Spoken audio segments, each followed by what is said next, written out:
આઝાદી બસ એમ જ કોઈ નારો નથી હોતી. આઝાદી બહુ ઊંડી વસ્તુ હોય છે. સામાન્ય માણસને પૂછો કે શું હતું 1947 પહેલા, તો તેઓ કહેશે કે ભારત બહુ જબરદસ્ત દેશ હતો, સોનાની ચકલી હતો. અંગ્રેજો આવ્યા અને અમારે ત્યાં તો બિલકુલ રામરાજ્ય હતું, અને અંગ્રેજો આવ્યા, તેમણે કબજો કરી લીધો અને અમને બરબાદ કરી દીધા. આ બાળકથા છે. સચ્ચાઈ બીજી છે. માત્ર અંગ્રેજો નહોતા આવ્યા, કોઈ કારણ હતું.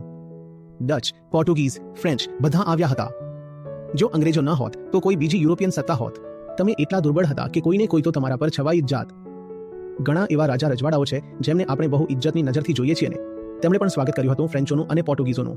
તેઓ એમ કંઈ ચોરી છુપીથી નહોતા આવી ગયા. તેમને બહુ આદર અને પ્રેમથી બોલાવવામાં આવ્યા હતા. આવો આવો, અમારો સાથ આપો, મળીને બીજા રાજાને હરાવીએ.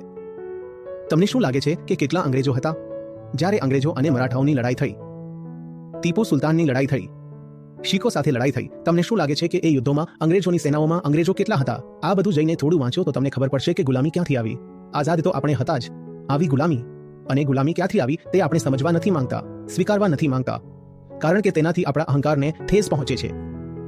અને એવું પણ નથી કે જેમણે અંગ્રેજોનો સાથ આપ્યો તે બધા જ બહુ નાલાયક અને દુષ્ટ લોકો હતા. તે સતાવેલા લોકો હતા, તે શોષિત લોકો હતા જેમણે અંગ્રેજોનો સાથ આપ્યો. અંગ્રેજોનો કે બીજી તાકાતોનો એ કારણોને યથાવત ન રાખો. સ્વતંત્રતા બહુ ઊંચી વસ્તુ છે. તેનું સન્માન કરો, તેને સમજો, ત્યારે જ તેની રક્ષા થઈ શકશે.